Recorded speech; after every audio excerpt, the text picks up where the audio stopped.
Revista TST está de volta.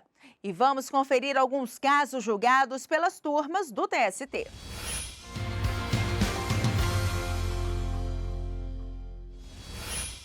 Começamos o giro de notícias pela terceira turma.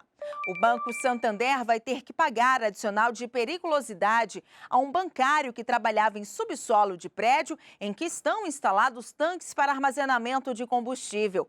O pedido havia sido negado pelo TRT em São Paulo. O entendimento foi o de que a área de risco não abrangia toda a edificação, mas especificamente uma área em que o bancário não trabalhava.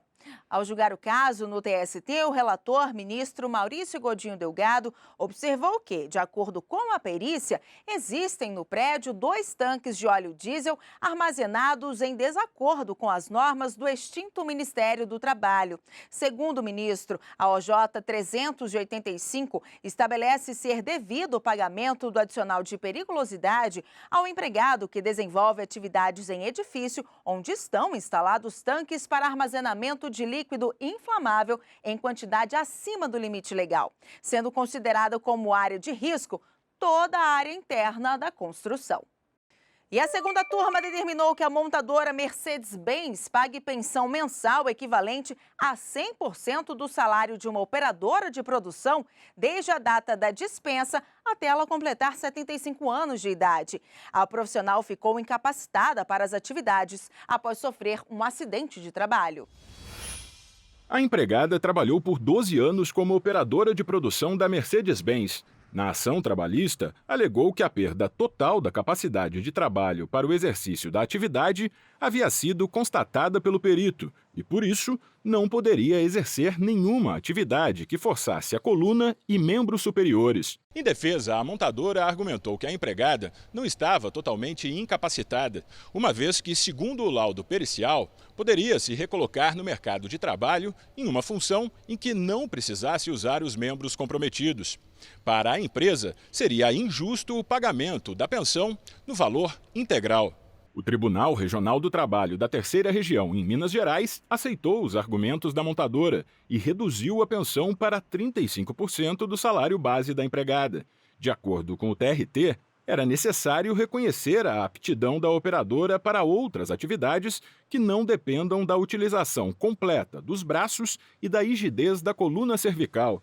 O caso chegou ao Tribunal Superior do Trabalho. A relatora na segunda turma, ministra Adelaide Miranda Arantes, apontou que a definição do valor da pensão deve levar em conta o trabalho para o qual a empregada se inabilitou, sem considerar a possibilidade de exercício de outra atividade. E, com base no laudo da perícia, concluiu que a perda da capacidade de trabalho da operadora havia sido total para a atividade que exercia anteriormente.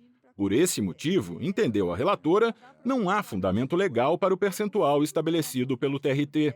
Por unanimidade, os ministros entenderam que, mesmo apta para outras atividades, a reparação é em razão da incapacidade total da operadora para o exercício da função realizada antes do acidente de trabalho. Encerramos o giro de notícias com o caso da sétima turma. A turma reconheceu o direito a horas extras a uma operadora de telemarketing com base nos horários de login e logout no sistema. No processo trabalhista, a empresa de telemarketing pretendia que fosse excluída do cálculo das horas extras as variações de até 5 minutos no horário da empregada. O argumento da empresa foi baseado na aplicação analógica do artigo 58, parágrafo 1º da CLT. A norma estabelece que a duração normal do trabalho para os empregados em qualquer atividade privada não excederá 8 horas diárias, desde que não seja fixado expressamente outro limite. A empresa citou ainda a súmula 366 do TST.